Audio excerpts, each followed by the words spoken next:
I remember the exact moment my world cracked open. It was a Tuesday in October, the kind of crisp Manhattan morning that makes you feel like anything is possible, and I was standing at the back of the Harrington Grand Hotel's main ballroom, adjusting my tie in the reflection of the dark glass doors, preparing to walk in and present the most important idea of my life. The TechForward Summit drew 1,200 of the most powerful players in the American business landscape, venture capitalists, Fortune 500 executives, government innovation advisors, and journalists from every major financial publication. I had spent 19 months building the framework that would define the next decade of supply chain AI. I had the slides memorized. I had the data points committed to muscle memory. I had rehearsed the opening line so many times that it came out of my mouth when I slept. What I did not have was any idea that my wife had given it all away. I heard his voice before I saw him. Ryan Caldwell, Donna's strategic consultant, a smooth-faced 32-year-old with a Harvard MBA. He mentioned within 4 minutes of meeting anyone in a way of standing that suggested he had practiced looking important in mirrors.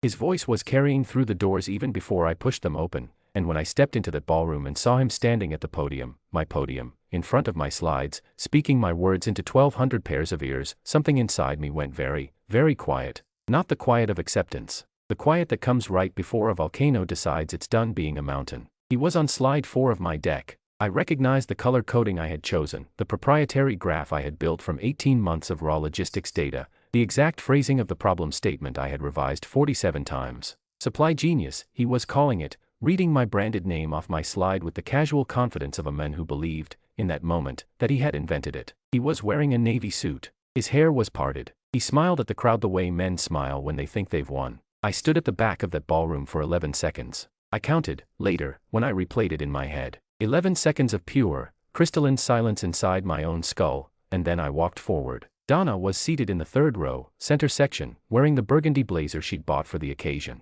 She had told me she bought it to sit beside me while I presented. I could see the back of her head from the aisle, her dark hair pinned the way she wore it for important events. She did not turn around. She was watching Ryan. Her fingers were wrapped around the armrest of her chair in a way I recognized. She did that when she was nervous. She was nervous for him. For Ryan Caldwell, standing at my podium, selling my life's work. I kept walking. Past the 10th row, past the 8th, past the 6th. A few people looked up at me, the way people in crowded rooms notice movement, but mostly the attention was fixed on the stage. Ryan was transitioning to slide 7, the market sizing slide, $3.4 trillion in addressable market, a figure I had sourced and verified from 6 separate industry reports. He delivered it with a pause for dramatic effect, exactly the way I had planned to deliver it. I had mentioned that pause to Donna 2 weeks ago over dinner. I'm going to let that number breathe, I had said. 1,200 people hearing 3.4 trillion need a second to absorb it. She had nodded and poured more wine and said, "That's smart, babe."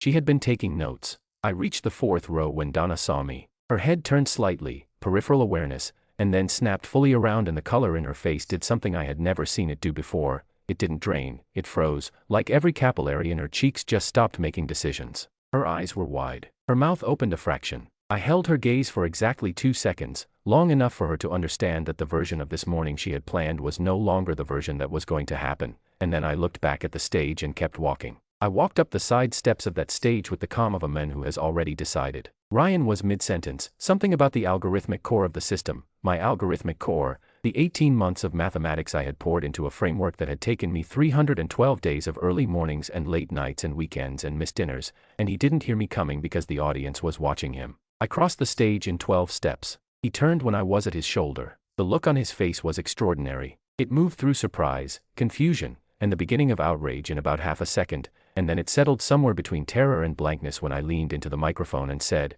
in a voice that was very steady and very clear, "I need to stop you right there." The ballroom went absolutely silent. "My name is Mark Calloway," I said. "I built SupplyGenius. Every slide on that screen, every data point, every algorithm in this presentation, I created them. This is my intellectual property, and I will be completing this presentation myself." Ryan said, "What the hell are you?" "Step back from the microphone," I told him. Not loudly. Not with rage, though the rage was there, enormous and pressurized, sitting behind my sternum like something geological. "Step back, or I will have security remove you, and you will have made your situation significantly worse in front of every person in this room who matters to your career." He stepped back. Later, people would tell me it was the calmness that did it. That if I had come up there yelling, it would have looked like a dispute, like something messy and ambiguous. But I came up there the way you come into a room that belongs to you, because it did, and the calm made it unambiguous. Ryan Caldwell stepped back from my microphone, and I straightened my jacket, and I looked out at 1,200 people who were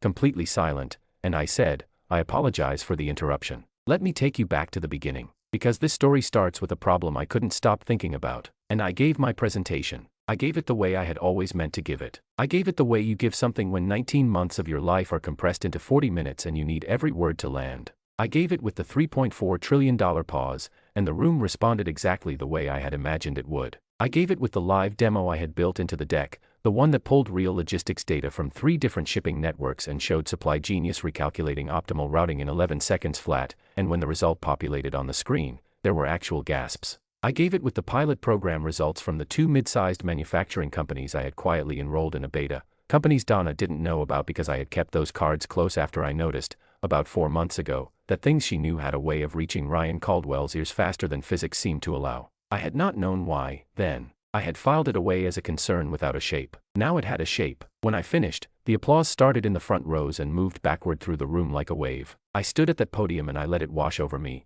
and I did not look at Donna. I would look at Donna later. I had things to do first. The first was James Harrington. He found me before I had finished stepping off the stage. James Harrington of Harrington Capital, 61 years old, worth about $4 billion, who had been on my target investor list for 8 months. He was moving through the crowd toward me with the focused expression of a man who does not walk through crowds for just anyone. He extended his hand and said, Mark Calloway, I've been waiting for something like this for 3 years. We need to talk. I shook his hand and said, I have 30 minutes between sessions. He said, perfect, and handed me a card that was heavier than most people's handshakes. The second thing was Tom Reardon, the tech editor for the Financial Standard, who wanted a comment for a piece that was going to run Friday. I gave him 7 minutes and the beta program numbers and told him the IP was unambiguously mine and had been independently documented throughout development. The third thing was finding a quiet corner of the hotel lobby, pulling out my phone, and calling my attorney, Dennis Fielder. Dennis picked up on the second ring, which was one of the reasons I paid him what I paid him.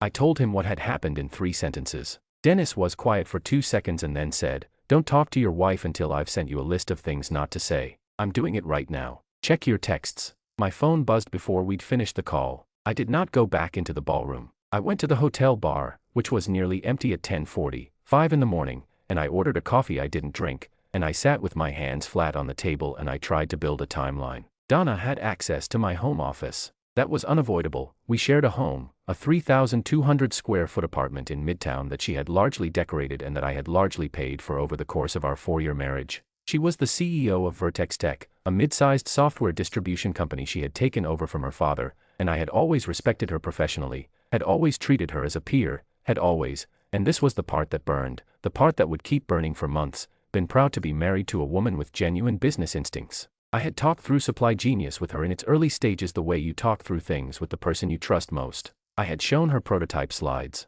I had walked her through the algorithmic logic on a whiteboard in our home office in March, 11 months ago, because I valued her feedback and because she was my wife and I thought that meant something about what was safe. Ryan Caldwell had joined Vertex Tech as a strategic consultant in February, 13 months ago. 1 month before the whiteboard session, I was still sitting with that arithmetic when Donna came into the bar. She came in fast, the way she moved when she was managing a situation, and she sat down across from me without being invited and said, Mark, I can explain this. I looked at her. I had loved this woman. I had chosen her, specifically, out of the entire universe of people I could have chosen, and I had given her access to my work and my trust and my home and my future, and she had taken all of that and handed it to a man in a navy suit so that he could stand at a podium and claim my life's work as his own. I know you can explain it, I said. I'd actually like you to. She did not expect that. She had prepared for yelling, I think, or for cold silence, and the invitation to speak threw her slightly. She pressed her palms together on the table and said, Ryan has been helping me think through some expansion strategies for Vertex Tech,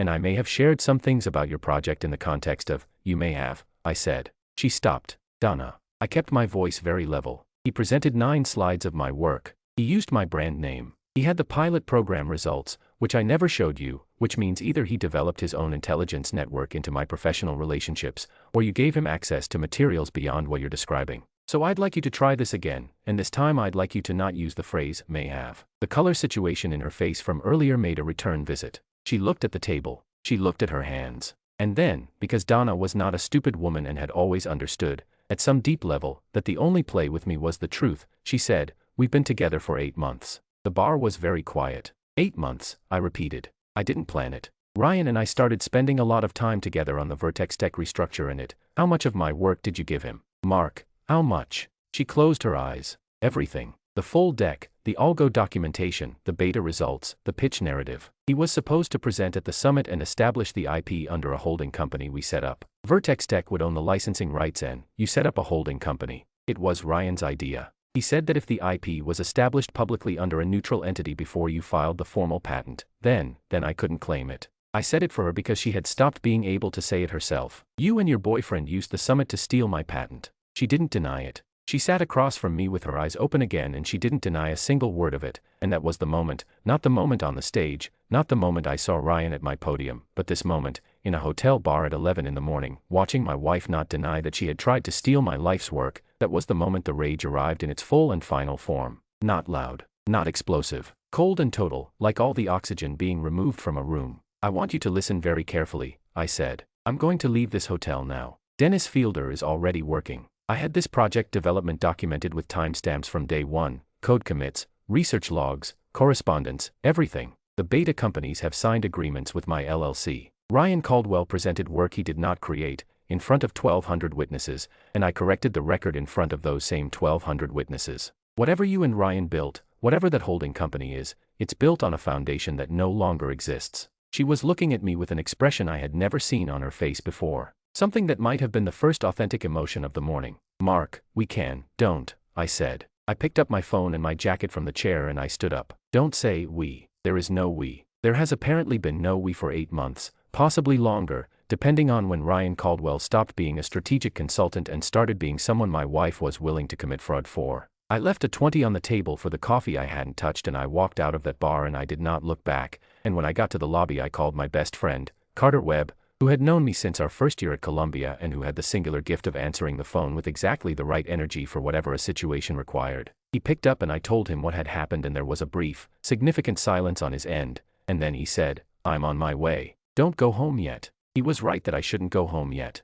Home was still Donna's territory in the immediate sense. She had keys, she had access, she had Ryan Caldwell's phone number programmed into whatever passed for her better judgment. I needed to think before I walked back into that space. I walked 40 blocks uptown. Manhattan in October does not care about your marital crisis, it has 8 million other things happening and the indifference was almost therapeutic. By the time I reached a coffee shop on 54th and Lexington, I had a text chain going with Dennis that had covered the immediate IP protection steps, the documentation he needed me to compile, and a preliminary assessment of what had actually been filed, or attempted to be filed, under Ryan and Donna's holding company. His investigator, a meticulous woman named Patricia, had already found the LLC filing. It was registered in Delaware 9 weeks ago. They had called it SupplyGenius Holdings LLC. They had used my name. My brand name, which I had put in writing in a development document 11 months ago with a timestamp Dennis already had in hand. They had looked at the name I gave my creation and decided to put it on a company they built to take it from me. I sat in that coffee shop and I read Dennis's texts and I felt the cold fury settle deeper into my bones,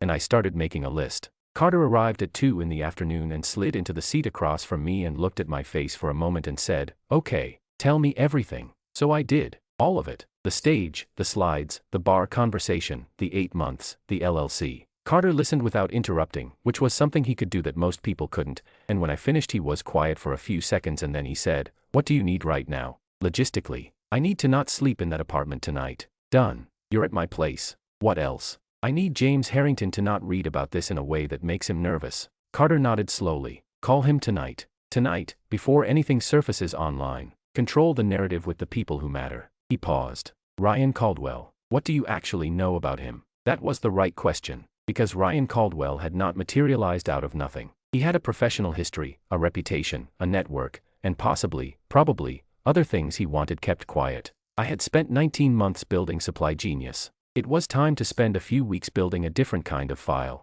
Carter had a friend, Marcus, no, I need to be exact about this, a friend named Derek Okafor, who worked in due diligence for a private equity firm and had access to the kind of research tools that made ordinary internet searches look like reading a bulletin board. I called Derek that evening and explained what I needed. He said he'd have a preliminary report within 72 hours. I called James Harrington at 7:30 that evening, from Carter's guest room, and I told him exactly what had happened, including the part about my wife. I told him before he could hear it from anyone else, and I told him with the documentation already in progress and Dennis's name on the file and the holding company information already flagged to the relevant patent authorities. Harrington listened and said, "Smart move calling me tonight. Cleaner this way. The IP situation sounds clear-cut from what you're describing. Your attorney is solid, I assume." I told him Dennis Fielder's name and he said, "Even better." Then he said, "I want to move to term sheet discussions next week. This doesn't change my interest in the technology. If anything, the fact that someone thought it was worth stealing confirms my read." 3 days later, Derek's report landed in my inbox at 6 in the morning. I read it with my second cup of coffee at Carter's kitchen table, and what I read made the October morning feel considerably colder. Ryan Caldwell had done this before. Not the exact same play, not the summit presentation, not the CEO wife angle, but the pattern was there if you knew what you were looking for. In 2019, a startup founder in Austin named Greg Paulson had brought Ryan in as a consultant on an agri-tech platform and had ultimately had to pursue a private settlement when his prototype was shopped to a competing firm. The settlement was confidential, but Derek had found the case filing before it was sealed, and the technology described in the complaint bore a notable resemblance to a product Ryan had subsequently been credited with co-developing at a Denver-based investment group. There was also a disciplinary finding from a previous firm, a Boston consulting outfit Ryan had quietly departed in 2020, related to inappropriate use of client materials. Not criminal, but documented. There was more. Ryan had significant debt, private debt, not just student loans, but personal loans from non-institutional sources, the kind that tended to accumulate when someone's income aspirations outran their actual income. He had remortgaged a property in New Jersey twice in the past 3 years. And there was this: the holding company, SupplyGenius Holdings LLC, had a third member, not just Ryan and Donna. A third name on the Delaware filing, a man named Peter Cho, who ran a boutique IP acquisition firm that had, in 3 separate instances over the past 5 years, acquired technology rights under circumstances that subsequent creators had found objectionable, though none had successfully litigated. Peter Cho's firm had reportedly approached at least one previous target of Ryan's consulting activities. This was not a spontaneous affair and an impulsive theft. This was a practiced operation, and my wife had led it into our home. I forwarded the report to Dennis before I finished my coffee. He called me back in 20 minutes and said, "This changes the complexion considerably. We're not just looking at IP infringement. We may be looking at a coordinated scheme involving prior incidents. I want to loop in a specialist." The specialist he named was a woman who did nothing but technology IP litigation at a firm in downtown Manhattan that had, in the past decade, won more patent cases than most firms even filed. Her name was Catherine Walsh, and Dennis said she'd been wanting to take a case against Peter Cho's firm for 2 years but had never had the right plaintiff. I was the right plaintiff. I sent Catherine the Derek report and my full documentation archive on a Wednesday afternoon. She called me Thursday morning at 8 and spent 45 minutes going through it with the focused intensity of a person who has found exactly what they were looking for. At the end she said, "Mr. Calloway, the documentation trail you've maintained is exceptional. I don't say that lightly. Most inventors document reactively after a dispute arises. You documented prospectively, consistently, with third-party verification embedded in the development process. What we have here is extremely strong." She paused. "I want to file a comprehensive IP claim, pursue fraud charges against the holding company, and I'd like to name all 3 principals, Ryan Caldwell, your wife, and Peter Cho. I want to do this quickly and I want to do it publicly." "Publicly," I said. "Mr. Calloway, the summit presentation happened in front of 1,200 people. The narrative is already in the room. We can either shape it or react to it. I strongly recommend shaping it." She paused again. "Also, frankly, Peter Cho needs to be publicly exposed. He's been doing versions of this for years and he's been careful enough to avoid prosecution each time. Your case is the cleanest I've seen." I told her to file. While Catherine and Dennis worked, I did my own work. I called both of my beta companies, a logistics firm in Ohio called Meridian Freight, and a mid-sized manufacturer in Michigan named Apex Industrial, and explained what had happened and what was coming. Both had signed agreements with my LLC that predated the holding company registration by months. Both had received communications from Ryan Caldwell or someone acting on his behalf in the week before the summit, communications they had ignored because their agreements were with me. I asked them both if they'd be willing to provide documentation for the legal proceedings. Both said yes without hesitation. The CEO of Meridian Freight, a straight-talking Ohioan named Bill Decker, said, "I had a weird feeling about that guy from the first email. Happy to help." Through all of this, Donna called me 6 times in the first 3 days. I didn't answer. She texted 17 times.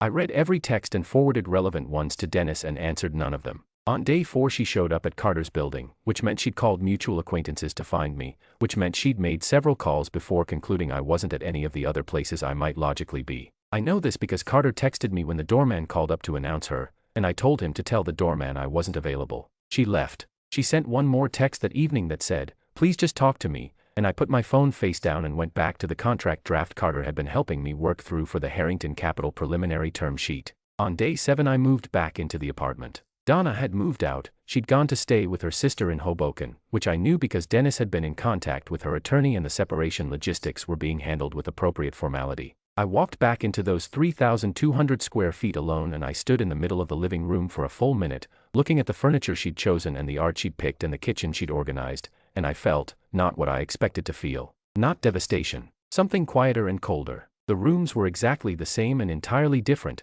the way places get when the architecture of meaning around them has been demolished. I went into my home office and I sat at my desk and I opened my laptop and I got back to work. The lawsuit filing went public on a Friday morning 6 weeks after the summit. Catherine had timed it deliberately for Friday, enough time for the weekend news cycle to establish the narrative before any of the defendants' PR people could effectively counter-program. The complaint was comprehensive: IP theft, fraud, conspiracy to defraud, and a civil RICO claim that Catherine had included specifically to address the pattern of behavior Derek's report had documented. Peter Cho's prior activities were laid out in the filing with the kind of specificity that serious lawyers achieve when they've been waiting years for the right case. By Friday afternoon it was the most read article on the Financial Standards website. Tom Reardon, the tech journalist I'd given 7 minutes to at the summit, had been working on a full feature since that morning, and it published at 3 p.m. with the headline, "CEO Wife and Consultant Accused of Stealing Billion-Dollar Tech Platform from Inventor Husband." Tom had done his work. He'd found Greg Paulson in Austin, who had agreed to go on record for the first time about what Ryan had done to his agri-tech startup. He'd found a former employee of Peter Cho's firm who spoke anonymously. He'd found 2 investors who had been approached with technology pitches they now recognized, in retrospect,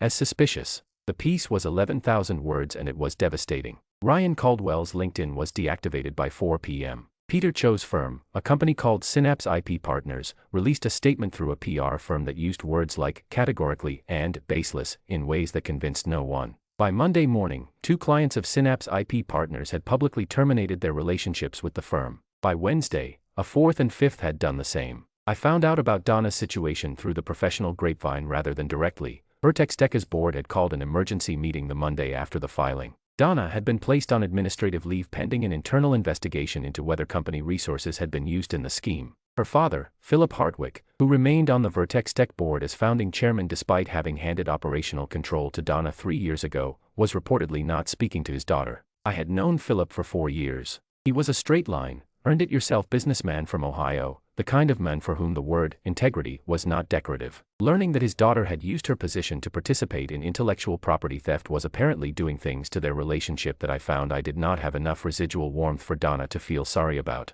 Ryan made one attempt to reach me directly. It came via email, 3 weeks after the filing, through a personal email address rather than anything professional, which told me everything about his current resources. "Mark, I know there's nothing I can say. I want you to know that what happened was more complicated than how it looks." I genuinely believed the IP framework was. I stopped reading there. I forwarded it to Dennis and Catherine and I deleted it from my inbox. 2 months after the filing, Donna called me on a Sunday evening when I happened to be standing on my terrace watching the city go dark. I had stopped forwarding her calls to voicemail by then, not because I had softened, but because the legal situation had evolved to the point where controlled communication was occasionally useful. I let it ring twice and then answered. "Hi," she said. "Hello." The silence between those 2 words and whatever she said next was long enough to be its own kind of statement. "The board voted last week," she said finally. "I've been removed as CEO." "I know," I said. The decision had been reported in 2 trade publications. "My father hasn't called me in 6 weeks. I didn't say anything.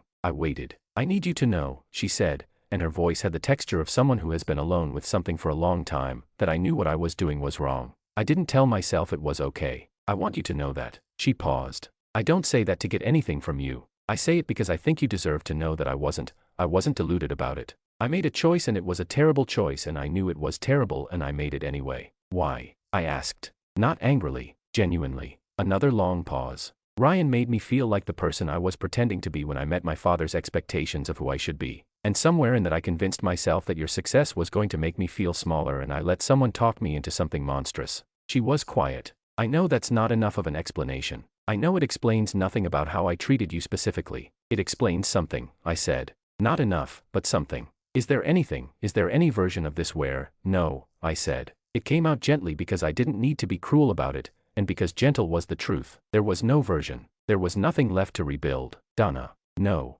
That's done. She didn't argue. We talked for 4 more minutes about practical matters. There were still some logistical details moving through our divorce proceedings that required occasional communication, and then we said goodbye and I went back to watching the city, and I noticed that I felt something I hadn't expected to feel so soon. I felt like myself again. Not entirely, not without the bruising, but underneath the bruising I could feel the shape of who I was, and he was intact. The divorce finalized 8 months after the summit. It was clean, in the legal sense, because the fraud discovery had clarified the asset situation considerably and Donna's attorney had negotiated from a position of significant weakness. I retained full ownership of SupplyGenius and all associated IP. I retained the apartment. Donna retained her personal assets and her Vertex Tech equity, which was worth considerably less than it had been before the board situation, and which would continue to be worth less for some time given that the company was now in a transitional leadership period. Ryan Caldwell's situation resolved in stages. First came the civil settlement. He and Peter Cho were collectively liable for a figure that Dennis described as appropriately punishing, and Catherine described as a reasonable start.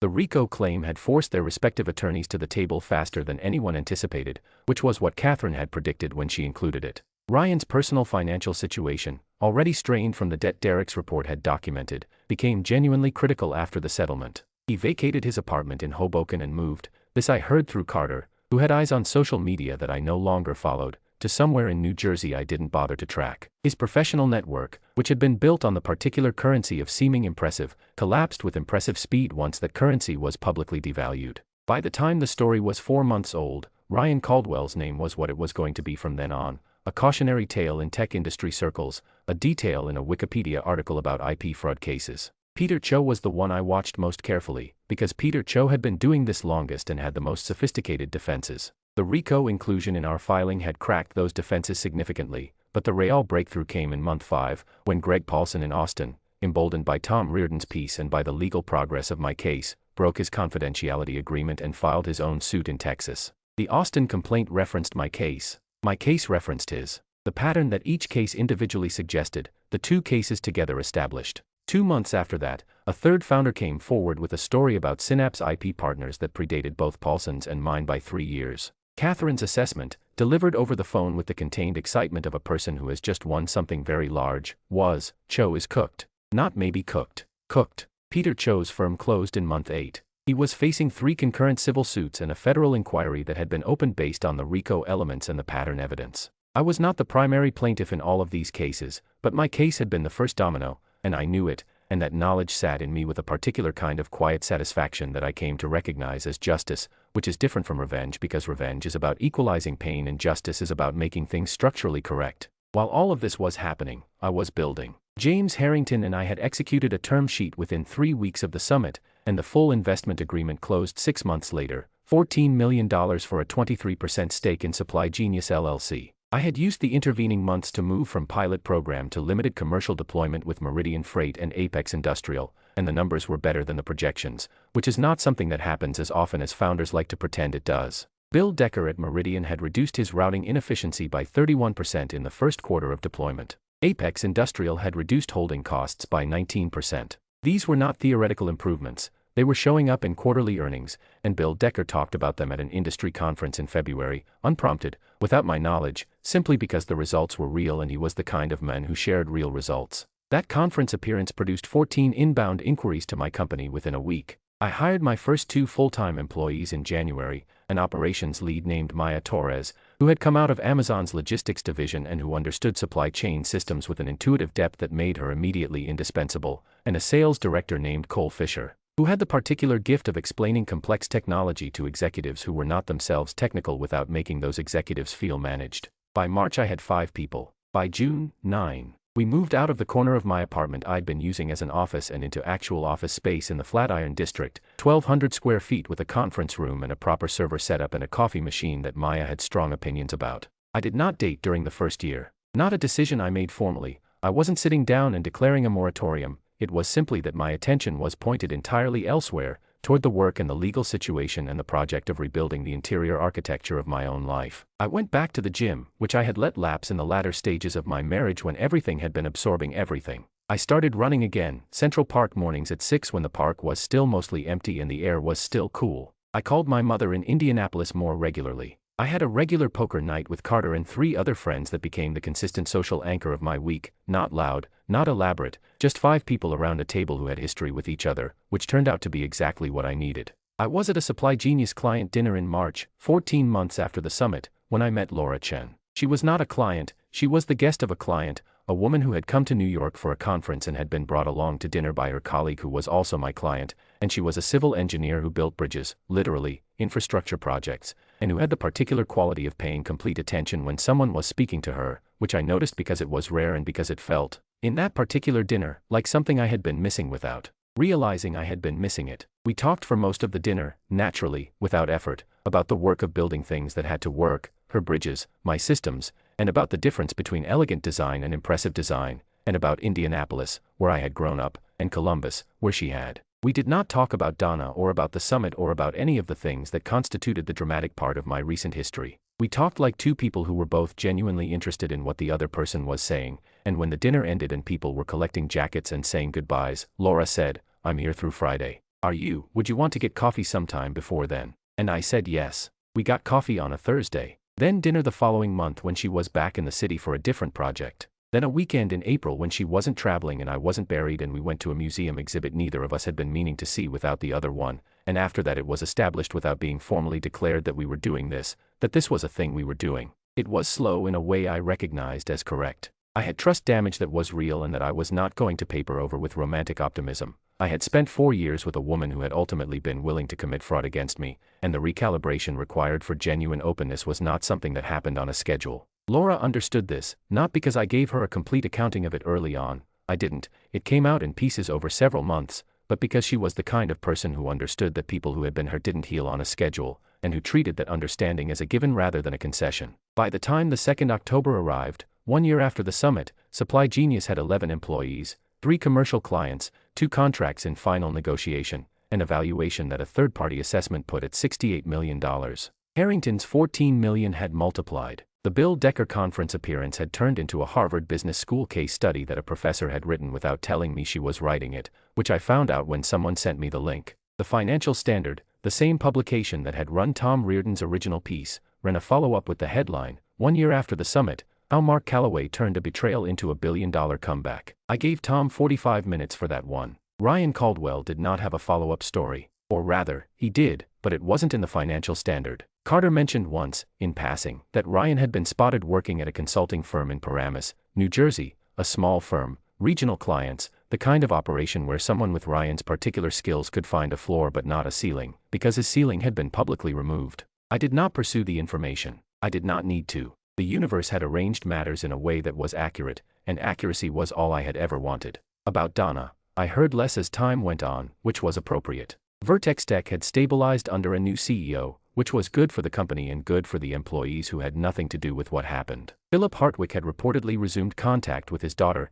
tentatively, though the relationship was changed in ways I suspected were permanent. She had started some kind of private consulting work, smaller scale, which was also appropriate. The Donna I had married had been, in some ways, a genuine person with genuine qualities, and I could hold that truth alongside the other truths without either one canceling the other. She had done a monstrous thing. She was also not only that. Life contains both of those things being true about a person, and at some point the work of being fully human is accepting the complexity without using it as an excuse and without letting it become your whole narrative. The last time I saw her was in the spring, 16 months after the summit, at a gallery opening on the Lower East Side where we were both apparently known to the same artist and had both accepted invitations without knowing the other would be there. She was across the room. She looked different, not worse exactly, but different in the way people look when they've been through something that has reorganized them at the cellular level. She saw me at almost the same moment I saw her, and there was a beat of something complicated in both directions, and then I gave a small nod and she gave a small nod and we spent the evening on opposite sides of the gallery and left without speaking, which was exactly the right amount.